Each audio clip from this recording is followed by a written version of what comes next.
But how can we as companies start to help with your Special Olympics, and how do we make you go from 5 million athletes to 100, right, over the next decade, right? What do we need to do to help you do that?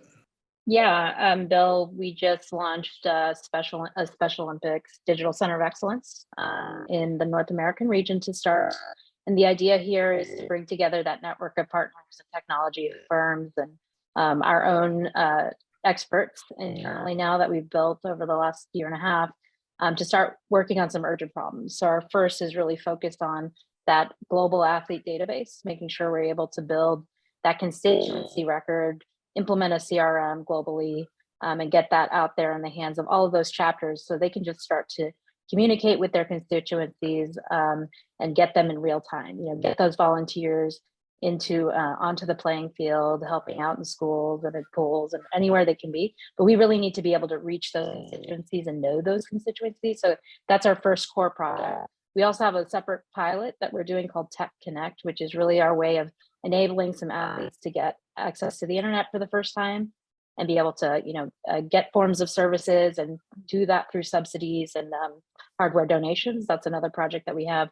And we're also looking at helping out to build out an athlete storytelling platform to really source those stories from around the globe, user generated, and get those videos and get those audio files and get those stories out there across the content management network that would really be able to tell that story locally or globally, depending on where you are.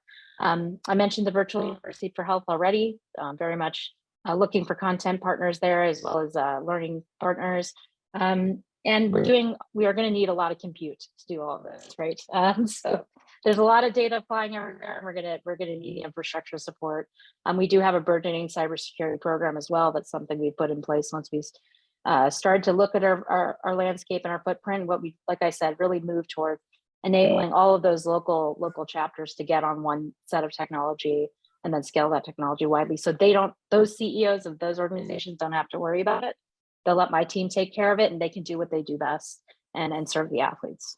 It doesn't take a PhD. It just takes an initiative to say that in a world that's smaller and tighter, where diversity and equity and inclusion are now central to almost every company's agenda, are we including people with intellectual disabilities, in addition to the other groups that deserve and require that we all shift to be more open and more welcoming to the talent of all these communities that have for too long been excluded.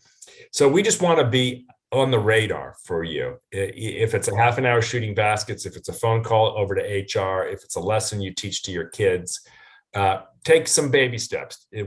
Our movement has been built on people who took very easy gateway experiences and changed their lives because of them. I won't promise you it'll change your life, but I guarantee you'll call me or call us later and say, you know what, that half hour changed my life.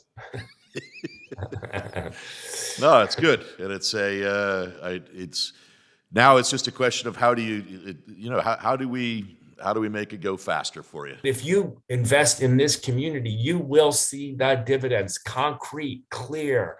Eyes, ears, minds, bodies changed, families, parents. You will see the change. And we're not on most people's philanthropic radar, unfortunately. But we need to be. And this is a community that can show, look, you all know what the digital transformation can do for people. Include us in your philanthropic thinking, corporate or personal. We'd be very grateful. Well, thank both of you for probably one of the more inspiring discussions we've ever had on digging into the future, and we appreciate everything that you're doing out there, and you have my commitment and the commitment of the PTC, hopefully, to try and get as many CEOs to support you and to find ways that we can help you not only in Asia but around the world. And hopefully it won't be talk, but actually action. And we'll see you over the next few months. So thank you very much for joining us today, and it was delightful to spend time with both of you. Thank you for having us. Thank you, Bill.